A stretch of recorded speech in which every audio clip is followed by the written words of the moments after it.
1991 सालची गोष्ट आहे। नांदेड जिल्ह्यातल्या मालेगावची यात्रा भरली होती। तिथं तमाशाचा तंबू लागला होता। राजीव गांधी हत्या या विषयावरती एक वगनाट्य सादर होणार होतं। त्यासाठी एक खास हेलिकॉप्टरही तयार केलं होतं आणि फटाक्यांची दारू, सुतळी, बॉम्ब सगळं एकदम रेडी ठेवलं होतं। सोंगाड्या, वामन, लोहगावकर आणि भासे मंडळी ही सगळी जण राजीव गांधींच्या स्वागताला उभी आहेत असा तो सीन होता। पण घात झाला। अचानक आपटबाराच्या पेटीचं झाकण जोरात आदळलं आणि मोठा विस्फोट झाला। त्या धडाक्यानं वामन मामांच्या डोक्याला एवढा मोठा फटका बसला की त्यांच्या डोक्याचा एक भाग अक्षरशः फुटून बाजूला पडला।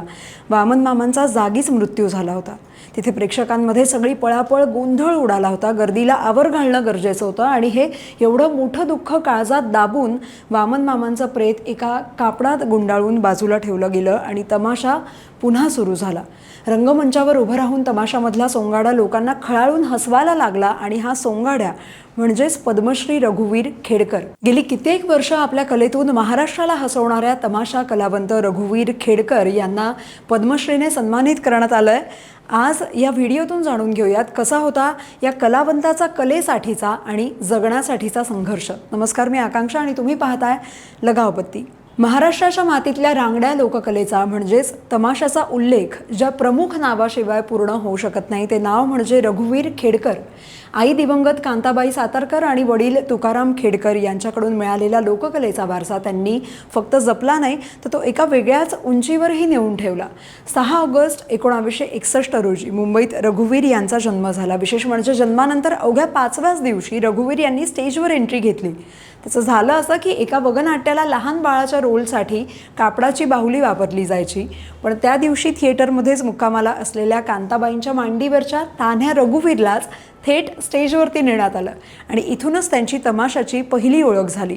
पुढे रघुवीर अवघे 4 वर्षांचे असताना त्यांच्या वडिलांचं अचानक निधन झालं। त्यानंतर काही कौटुंबिक कारणांमुळे आई कांताबाईंना नेसत्या कपड्यानिशी तमाशा फडातून बाहेर पडावं लागलं।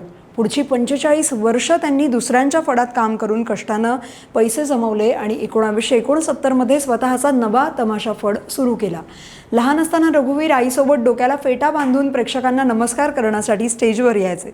पुढे वयाच्या 9व्या वर्षापासून त्यांनी स्टेजवर खऱ्या अर्थानं बोलायला सुरुवात केली आणि छोटे मोठे संवाद म्हणत आपल्या अभिनयाचा प्रवास सुरू केला। रघुवीर खेडकर यांचे वडील तुकाराम खेडकर हे तमाशासृष्टीतलं खूप मोठं नाव।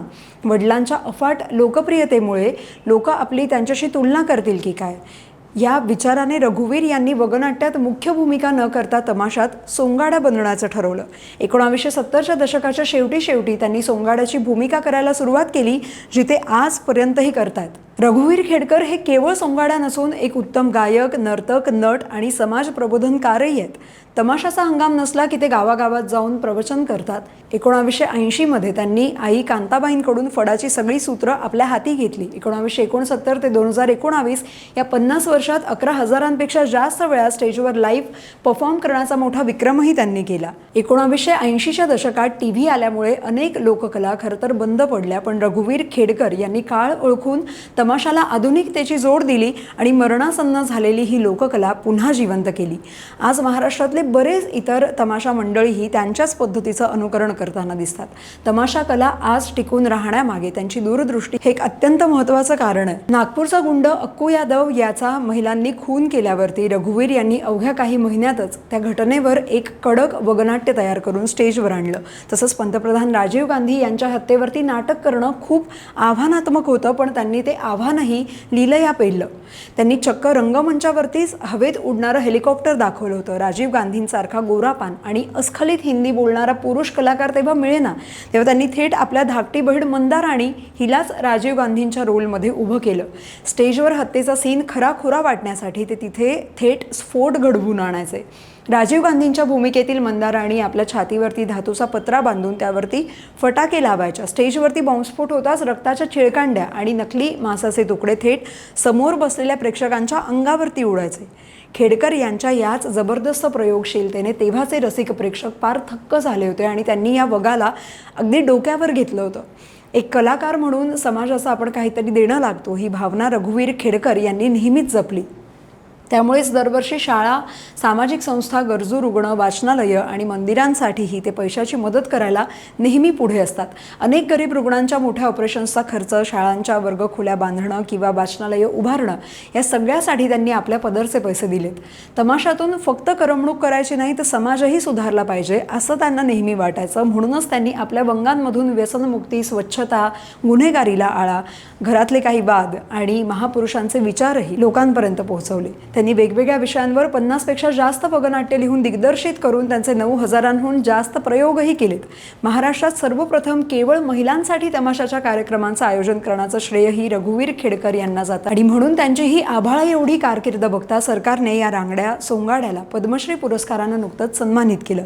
त्यांना या आधीही अनेक पुरस्कारांनी सन्मानित करण्यात आलंय.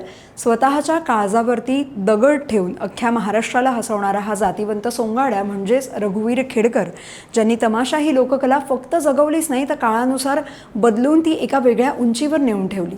एका खऱ्या कलाकाराची ताकद काय असते हे खेडकरांनी त्यांच्या आयुष्यातून दाखवून दिलंय. तुम्हाला रघुवीर खेडकर यांचा कोणता प्रसंग किंवा वगनाट्य सगळ्यात जास्त आवडतं खाली कमेंट करून नक्की सांगा आणि अशाच इंटरेस्टिंग माहितीसाठी लगावतीला नक्की सबस्क्राईब करा.